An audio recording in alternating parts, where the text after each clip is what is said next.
हमारे इतनी गलतियों के बाद भी आपने हमारी मदद की। हमें माफ कर दीजिए मैया, माफ कर दीजिए। हम अपने बच्चे के चाह में अंधे हो गए थे मैया, सही गलत का भेद भूल गए थे।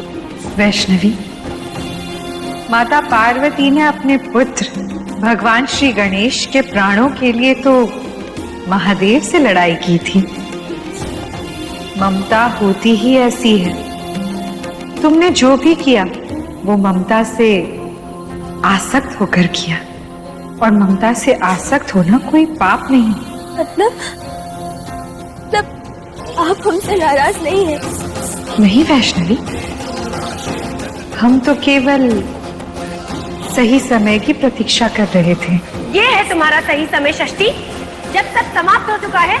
हाँ माते, वैष्णवी ने स्वयं अपनी इच्छा से अपना गर्भ आपको सौंपा था,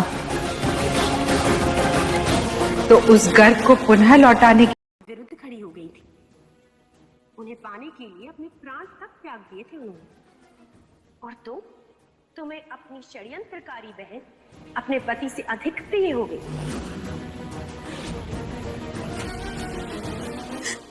जी पाताल देवी, हमने अपने पति को नहीं, अपनी बहन को बचाया, क्योंकि हम मैया का इशारा समझ चुके थे। परशुराम जी की कहानी तो आपने सुनी ही होगी ना। जब परशुराम जी के पिता ने उनकी निष्ठा की परीक्षा लेने के लिए उनसे कहा कि वो अपनी माँ का सर धड़ से अलग कर दे, तो आपको पता है उन्होंने एक बार के लिए भी नहीं सोचा, बिल्कुल भी संकोच नहीं की, क्योंकि वो जानते थे कि उनके पिताजी कितने पहुंचे हुए ऋषि, क्योंकि उन्हें पता था कि वो उनके समर्पण से खुश होकर उन्हें एक ना एक वरदान देने का मौका अवश्य देंगे। और ऐसा ही हुआ।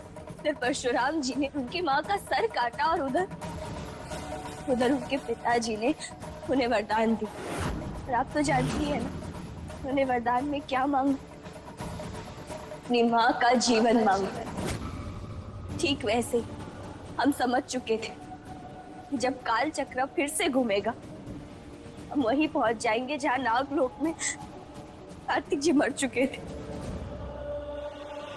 जैसे अभी, और जैसे कि आपने हमें वचन दिया था कि आप कार्तिक जी को बचाएंगे, इसलिए हमने टीना को बचाया, ताकि दोनों ही बच सके।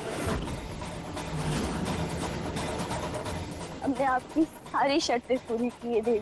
अब आप भी काल चक्र घुमाकर अपना वचन पूरा कीजिए।